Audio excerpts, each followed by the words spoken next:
This is Monday Motivation, and I am the real Ty Tyson.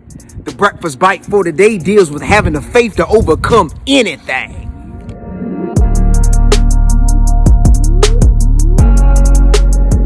Started off as close friends, somehow you turn into my girlfriend.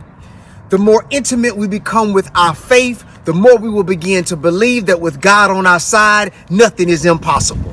Now, faith is the substance of things hoped for, the evidence of things not seen.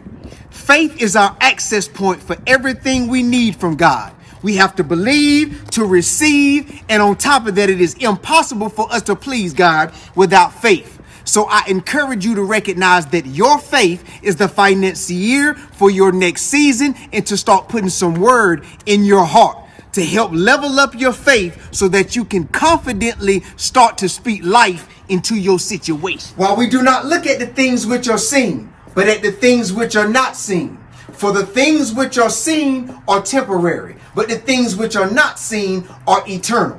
When we are going through a season of chastisement from God, or it seems like the enemy is on our line like never before, we have to still see ourselves being delivered and wholeheartedly believe that God will deliver us. Because where doubt resides, the enemy rules. So look that defeated foe named Satan right in the eyes and tell him that you were leaning on the everlasting arms of God, and those arms have given you the victory. For we were saved in this hope. But hope that is seen is not hope. For why does one still hope for what he sees? Simply put, hope is hearing other people's experience. If we are battling an illness, we don't need to talk to somebody who take a day off from work just because they stumped their toe.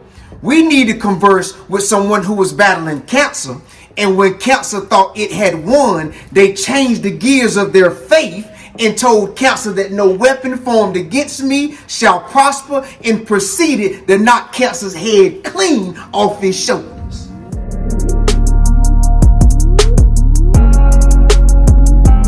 One of my favorite faith accounts is linked to an OG named Abraham, aka the father of faith. Abraham was childless because his wife Sarah had a barren womb. But the word of the Lord came to Abraham and brought him outside and told him to look now towards heaven and count the stars if you're able to number them. And so shall your descendants be. So at age 100, when a normal man would have needed a double dose of Viagra to get the job done, and at age 90, when a woman would need 3 tubes of KY to not set the house on fire, God came in the midst of Abraham and Sarah and made good on his word by performing the first divine in vitro fertilization, which paved the way for Isaac, Jacob, and the 12 tribes of Israel. So remember, we started off as close friends. Somehow you turned into my girlfriend. The more intimate we become with our faith, the more we will begin to believe that with God on our side, nothing is impossible. And while money can just about purchase everything, happiness, peace, and salvation, it can't buy. It takes faith to purchase those. I love y'all. Gone.